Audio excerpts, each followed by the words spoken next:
biyaheng kapanalig. Kagabay sa paglalakbay. Inihahandog ng pamantasan ng lungsod ng Muntinlupa. Mga biyahe ng paglalakbay tungo sa pagbabagong buhay. Thank you. Mga payo na magbibigay sa inyo ng karamay. Saan po yun sa on-air na? Lakbay Pilimon Campus Hour. Youth Serving You. Lakbay Pilimon Campus Hour. Magandang hapon, kapanalig! Excited ka na bang tumuklas ng mga bagong kwentong kapupulutan ng aral at tiyak na mga pagpapatibay sa atin ng relasyon sa Panginoon? Nandito na ang iyong biyaherong kapanalig. Ako si Jake D. Halina kapanalig dahil heto na ang programang tunay mong maasahan at mapagkukunan ng inspirasyon sa buhay. Ako naman ang iyong biyaherang kapanalig, Joy Cirillo. Samahan mo kami dito sa Lakbay Pilimon Campus Hour Season 7 Youth Serving Youth. Hashtag Biyaheng Kapanalig.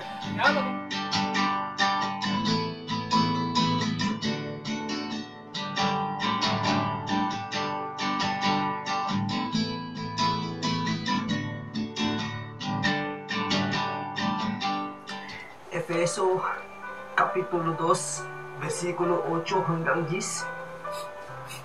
Sapagkat tayo'y nilalang ng Diyos, nilikha sa pamamagitan ni Kristo Jesus, upang iukol natin ang ating buhay sa paggawa ng mabuti. Iyan ang layuning pinili ng Diyos para sa atin noong una pa man. Kapanalig, ngayon naman ay oras na para sa ating Kaagapay sa paglalakbay. Huli natin ang biyaya at kilalanin ng instrumentong handog ng Panginoon upang tayo'y gabayan sa ating makabuluhang paglalakbay.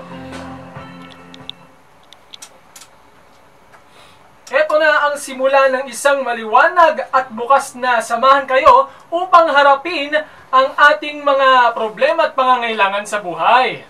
Tama yan, kapanalig Jake, dahil susolusyonan natin yan, kapanalig, dahil kami ang inyong sandigan sa hamon ng iyong mga paglalakbay. Salamat po sa buhay, pagkakita at hindi po kami nakapatawaran Same goes sa last trip. Ang pagkakaroon ng pagsuko o pagkakasahok sa ating pagsuko may kapal, ang siyang pinaka magbibigay sa inyo gabay.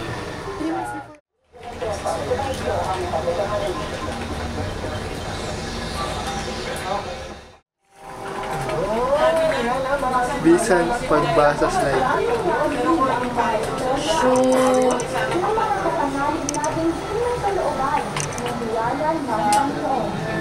Si Bibi na yan eh.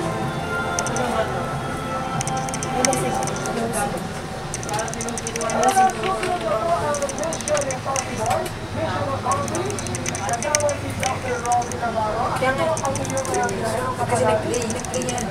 Yung nasa ano lang, kasi ginagamit yan eh. Wala na. Okay na.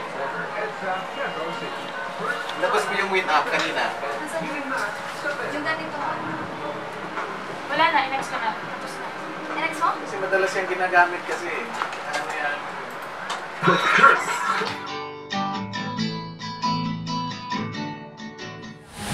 Okay, ganun talaga eh. Next natin is technical. Yung naming ng